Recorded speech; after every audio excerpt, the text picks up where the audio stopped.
দফার দাবিতে আজকে এখানে হাজির হয়েছি। আমরা জীবনের নিরাপত্তা, বাংলাদেশের মানুষের জীবনের নিরাপত্তা, সমাজের ন্যায় বিচার প্রতিষ্ঠার জন্য আমরা এক দফার সিদ্ধান্তে উপনীত হয়েছি।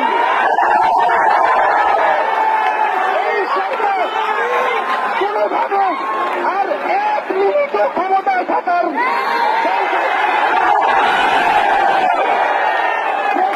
বলেছে গণভবনের দরজা খোলা আছে।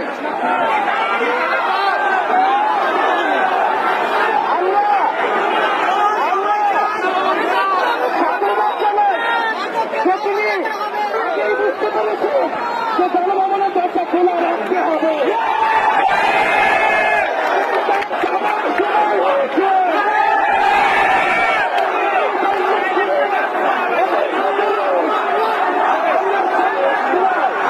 আমরা আপনাদের উৎখাত করার জন্য আসবো।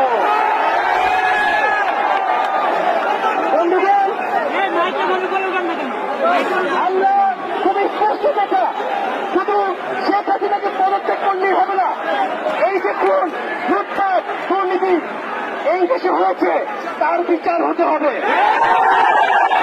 আমরা পদত্যাগ দিয়ে তাকে কোনো এক্সিট রুট দিতে চাই না। তাকে পদত্যাগ করতে হবে, বিচারের আওতায় আনতে হবে।